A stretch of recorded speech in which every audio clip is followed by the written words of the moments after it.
My name is Lee Moore, and this is the Chinese Literature Podcast. Today we are going to be taking a look at Hu Shi. Hu Shi is a literary scholar. He is a diplomat. He is a philosopher. He's a bunch of different things. He's most famous for his contributions to the 1919 May 4th movement. Hu Shi was kind of a revolutionary. I say kind of.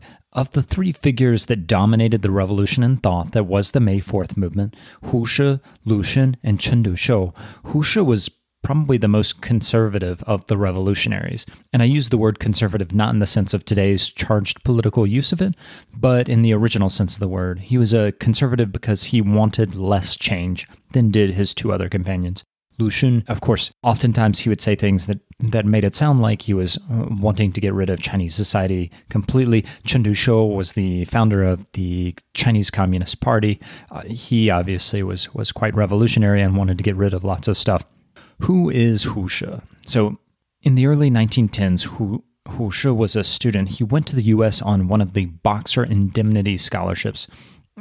These are an interesting kind of historical side note. After the Boxer Rebellion, the winning powers forced China to pay them money for losing the war. This is common practice. It happened to Germany after World War I. The U.S. felt bad about it. The U.S., I believe, was the only imperial power that actually thought, this is not such a good idea. What did the U.S. do? Give the money back? No. What they ended up doing is they invested that money back in Chinese students. They created a fund that paid for Chinese students to study at universities in the United States. Hu Shi was one of those students. He goes to Cornell University to study agriculture in 1910. He switches his major to literature and philosophy in 1912 as the Qing dynasty is collapsing, and that's part of why he goes to Columbia University. While at Columbia, he was a student of America's most famous philosopher, John Dewey. In 1914, he establishes the Science Society of China in, guess where? Not in China, in Ithaca, New York. In September of 1915, he pens a manifesto on Chinese poetry. Poetry he claimed should be written like prose. He echoed much of what Ezra Pound said in writing about American poetry. He wrote this manifesto on a train into New York City. Hu Shi was this nobody. He was a student who was writing things that would eventually become important, but he's off outside of China in distant New York until he kind of gets his break in 1917. Nobody knows him. He's just a student studying abroad. He returns to China in 1917. He begins contributing to a literary journal founded by Chen Duxiu. That's one of the three revolutionaries I mentioned before. This is called New Youth, Xin Qingnian. This is the most famous literary journal in all of Chinese history. Let me think about that for a second. Yes, I feel comfortable saying that. This is the most famous literary journal in all of Chinese history. This is where Lu Xun published his work, Chen Duxiu is publishing, and Hu Shi are all publishing in this. Hu Shi advocates for rethinking Chinese civilization. Not all that different from Hu Shi and Chen Duxiu. Hu Shi, he dislikes a lot of what Chinese folks had always done. He thinks that old Chinese writing needs to be tossed onto the trash pile. All that old stuff, wen yan wen, classical Chinese, get rid of that. Instead, he wants everybody to write how they speak. He wasn't the first person to say that. In 1869, Huang Zunxian, who is a poet and writer that I really want to do a podcast on, he advocated for a similar thing. He said he wants his writing to be like his speech. The Chinese phrase that he actually said is 我手写我口. So my hand writes my mouth. That's a very literal translation, but it's a very kind of clear and evocative message. So Hu Shi is not the first person to make this argument that classical Chinese, we need to dump it, that we need to write in vernacular being just you write like you speak. He's writing at a time when there's really a lot of receptivity to this. Chinese people are rethinking everything. Someone called the May 4th movement China's Enlightenment. I think there's a lot of value to thinking of it that way. Huang Zunxian, writing in 1869, he's kind of, no one's receptive to his idea, or very few people are receptive to his idea. But Hu Shi comes onto the stage in this literary journal that no one knows anything about, but is getting picked up. It's advocating all these very radical ideas. And he pens these pieces let's get rid of the way we did things. Let's get rid of classical Chinese. And a lot of people take him seriously, and he becomes famous. Hu Shi, of the three revolutionaries, Hu Shi, I think, represents the most American of the three revolutionaries.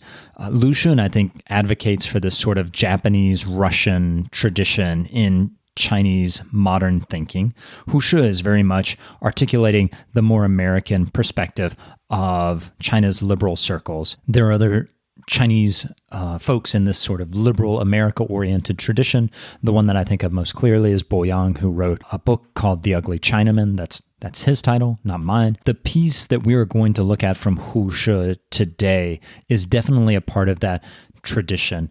It's something that I think American listeners will find very reminiscent of a sort of American sarcastic writing, satire, but satire laced with a very particular kind of sarcasm that seems unique to Anglophone tradition. That is, in the UK, the US, Australia, New Zealand, those countries that speak English as a native language will, I think, find this surprisingly comfortable, maybe a very American piece. It's critical of China. It uses sarcasm. Sarcasm it's not really an important part of the Chinese literary tradition. The piece that we're going to talk about today is called 差不多先生, Mr. 差不多. Now, those of y'all who speak some Chinese are probably already grinning at this name. 差不多 is a phrase that's very common in Chinese. It's one of my favorite phrases in Chinese. It means something like almost, close enough, good enough. If you're almost done with something, you can say 差不多, 我差不多了. I'm going to translate this name as Mr. Close Enough, but just keep in mind his Chinese name is 差不多先生. What is this story about? It's about a guy whose family name is Cha. His given name is Buduo. Hu Shi portrays Mr. Close Enough, 差不多先生. He portrays him as representing some sort of quintessential Chineseness. You know what? I'm already talking too much about this. Let me just let Hu Shi do the talking. I'm going to read a couple of passages and just kind of talk about them. 你知道中国最有名的人是谁？体妻词人人人皆晓，处处闻名，他姓查，名不多，是各省各县各村人系。你一定见过他，一定听过别人谈起他。差不多先生的名字天天挂在大家的口头，因为他是中国全国人的代表. Okay, here's my translation of that. And I'm not going to bore y'all with the Chinese for any of these other passages, but I thought that it was important to kind of get the rhythm of the piece. It's a very kind of punchy piece, and you can hear that in the original Chinese. Okay, here's my translation. Do you know who China's most famous person is? As soon as you mention this person, everyone knows him. They've all heard of him. His last name is Cha. His first name is Buduo. He's a native of a bunch of different provinces, counties, and villages. You have certainly met him. You've certainly heard other people talking about him.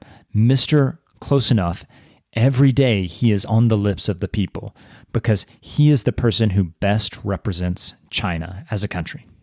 So already you can kind of hear the sharpness that Hu Shi is setting up, both in that kind of staccato, punchy prose, but also in the way he's setting him up as a symbol of China. Hu Shi has not yet sprung the trap. We still don't know what the joke is. I mean, if we're reading his name, we probably have some idea of what the joke is, but he still hasn't really kind of explained things. But you can already sense that something's coming.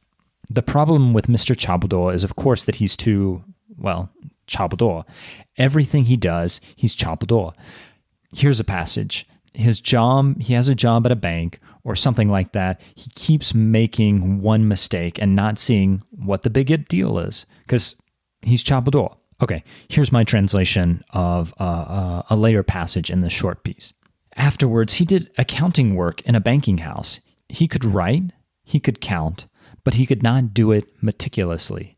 10 he often wrote as 1,000, and 1,000 he often wrote as 10. The manager got angry and yelled at him.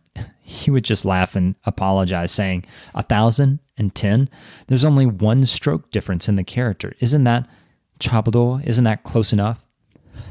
Okay, so those of y'all who know Chinese, Y'all are probably laughing at this already. The character in Chinese for qian, that is 1,000, and shi, that is 10, those are pretty much the same character, but 1,000 has an extra stroke up on top if you take a look at it. So it's not that much of a difference, especially if you're not being meticulous. It's easy to mix those up. For a bank, this is a big difference. You can't just be 差不多 when you're calculating these sums. You have to be meticulous. And these things that appear small, they're the things that one has to be very concerned about. Okay, I'm going to read another passage. One day, he had an urgent matter. He had to take a train to go to Shanghai. He leisurely walked to the train station. He was 2 minutes late. The train had already left. He vainly stared, looking at the smoke of the faraway train, and shook his head, saying, I guess I will have to go tomorrow. Going tomorrow and going today. Are they not close enough? Are they not 差不多? But is the train company not taking things too seriously? Leaving at 8:30, is that not pretty much the same thing as leaving at 8:32? He said this as he slowly walked home, and in his heart, he could not figure out why the train had not waited 2 minutes for him. This passage really gets at the heart of the piece. Mr. Close Enough has this urgent matter. He needs to take the train. Apparently, there's only one a day. He doesn't rush to the station, but he lollygags, showing up 2 minutes late, 2 minutes after the train has left, and he does not understand why the train couldn't wait for him. Again, Hu Shi is writing about Chinese people in the 1910s, the 1920s, and how they're unable to adapt to the needs of a modern society, particularly the need to be meticulous about certain things that maybe before weren't necessary. Okay, here is the passage where Mr. Close Enough dies. And I think, like the train passage, it's very indicative of what Hu Shi is trying to get at. One day, he came suddenly down with a nasty sickness.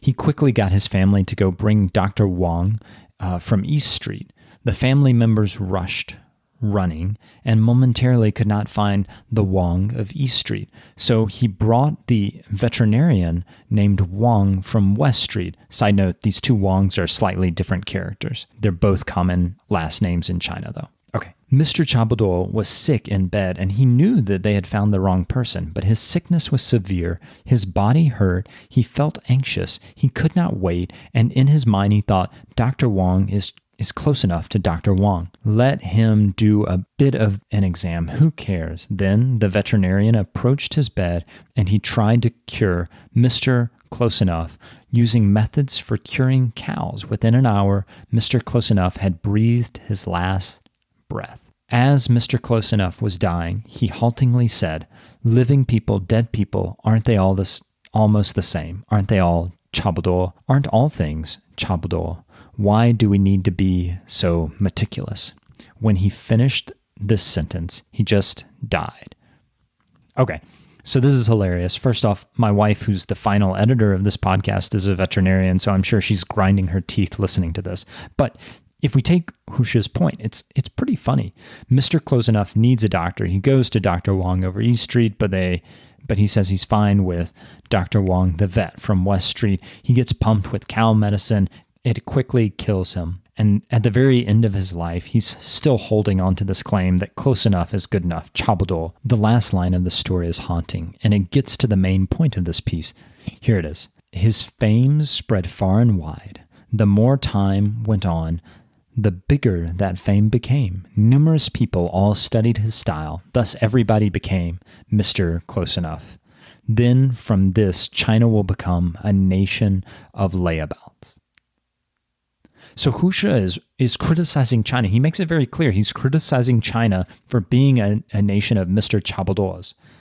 And this is going to make China into a nation where everyone is laid, where no one is able to get things done, and they can't deal with these kind of things that have to be dealt with in a meticulous manner. I think this piece is really fascinating because if you think about it, there's a much more famous piece that comes out of Chinese literature by Hu Shi's sometimes friend Lu Xun that is really similar.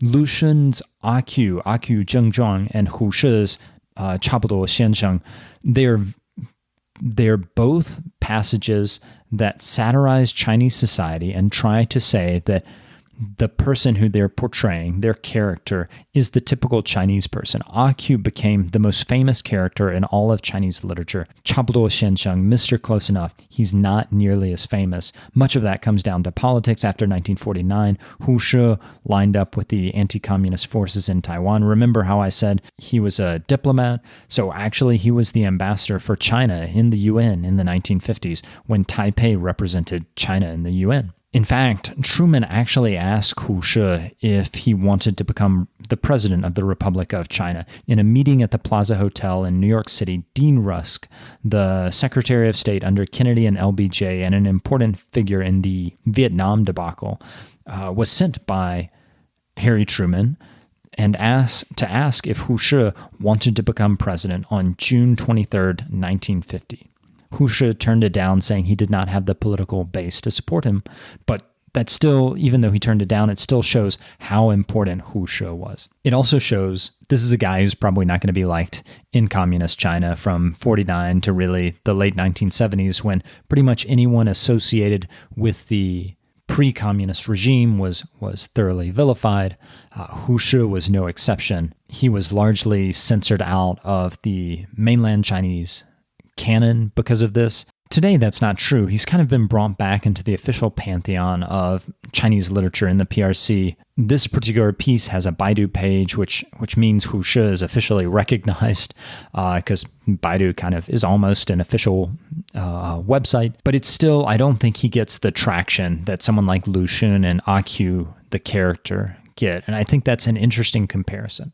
This piece is also near and dear to my heart because when I wound up in Beijing in March 2007 and began my second semester studying Mandarin in China, this was one of the first pieces I read. So for me, this is actually the first work of Chinese literature that I actually read, and I fell in love with it. I think it's fascinating. Part of that's because of my American background. This piece resonates with me in a way that a lot of other works of Chinese literature don't. Not because I think it's the greatest work in Chinese literature, I don't think that, but because it has this peculiarly American feel to it. I also think it's great because it's very easy to read. I mention that because I know some listeners are studying Chinese and they're kind of midway through their career in Chinese studies. I just wanted to point out, if you're at an intermediate level of studying Chinese, I think this is a great literary work for you to actually go get your hands on and try and translate it. The language is really simple, as I think was demonstrated by that passage that I read at the very beginning in Chinese, and it's just really funny.